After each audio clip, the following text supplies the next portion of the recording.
ปัญหาของข้าใจเกี่ยวกับการปลูกมะเขือเทศหรือว่ามะเขือเขือมักเล่นเนาะว่า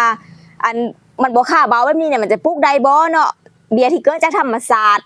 แล้วเราสามารถเอามาปลูกได้บ่เนาะนี่มีหลายคนสงสัยแล้วก็สนใจเนาะมื้อนี้จะมาตอบคำถามให้ทุกคนแล้วก็จะมาเฮ็ดให้เบิ่งเลยว่ามันตายบ่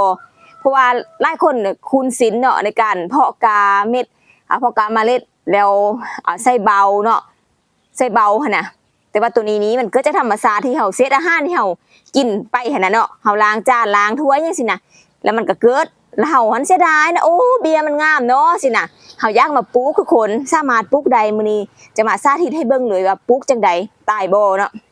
ตอบไปเลยซะบ่ตายทุกคนแต่ว่าการปลูกคือคนแล้วก็การลูกการดึงเนาะก็ขอให้มีหากมันมีติดมานำเด้อทุกคนเด้อเนาะบ่ได้ยากทุกคนจะพาปลูกเลยตัวนี้เฮาจะเน้นปลูกใส่ท่งเลยทุกคนเฮาจะเน้นปลูกใส่ท่งทุกคนเนาะก็จิ้มๆขุดๆไปเนาะดึงเบี้ยวมาแบบนี้ต้องได้หากแบบนี้มานำทุกคนต้องได้หากแบบนี้มานำแล้วก็เตรียมดินทุกคนดินก็จะมีแก๊บดิบแก๊บดำหรือดินละลาก็ได้ถ้าว่าจะใส่ฝุ่นน้ำล่างเนาะแต่ว่าตัวนี้เฮาเอาปรุงแล้วเนาะมันจะงามไวกว่าหั่นนะมาแล้วเฮาก็จะมาใส่เลยทุกคนจิ้มดินแล้วก็ใส่เนาะปลูกเลย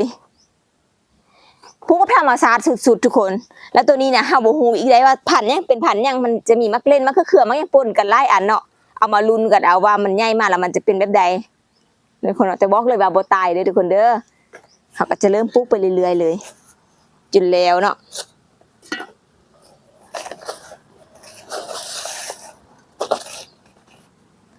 ลักษณะการปลูกนี้ปลูกลงเลิกหรือบ่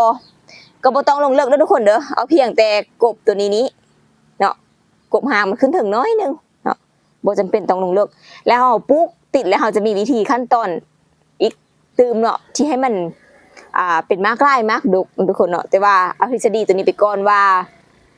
มันบ่ตายนะทุกคนเนาะแต่ว่าขอให้มีหากในติดจาก2-3อันก็ได้เนาะซ้ำนี้นี่นะติดแล้วก็ดินมันจะบ่มักแสะมักซ้ำเด้อทุกคนเด้อพวกใส่ดินธรรมดาโดยที่บ่ใส่ท่อมันนี่ก็ได้แต่เพิ่นบ่มักแสะมักซ้ำเนาะเพิ่นจะมักเป็นความซุ่มแต่บ่มักแสะมักซ้ำเนาะการหดน้ำก็สามารถบางมือหดได้หรือว่าสังเกตดินหั่นน่ะนะว่ามันแห้งบ่มันบ่แห้งบ่สิหั่นนะแล้วก็หดถ้าว่าแห้งแล้วก็หดถ้าว่ายังซุ่มอยู่ก็บ่หดก็ได้ทุกคนเนาะก็จะง่ายๆแบบนี้เลยสำหรับการปลูกมะเขือหรือการปลูกมะเขือเทศที่เพาะกาธรรมชาติแบบเศษอาหารที่เฮากินไปล้างถ้วยล้างจานไปแล้วมันเกิดตามธรรมชาติว่าปลูกเบียร์มะเขือเทศหรือมะเล่นเนาะที่ก็จะธรรมชาติตายบ่บอกเลยบ่ตายทุกคนเด้อสามารถเอาวิธีนี้ไปนำใส่ได้ทุกคนเด้อง่ายๆสำหรับมือใหม่หัดปลูกเนาะสำหรับคลิปนี้ขอบใจ FC ทุกคนเนาะ FC หมดทุกคนที่ Subscribe ที่กดไลค์กดแชร์เป็นกำลังใจให้ทางลูกจ้วนเฮาไว้เฮาจะมาแชร์ไอเดียดีๆเด็ดๆเนาะเรื่อยๆว่าซะเอาเป็นว่าคลิปนี้เข้าจบสำนีบ๊ายบาย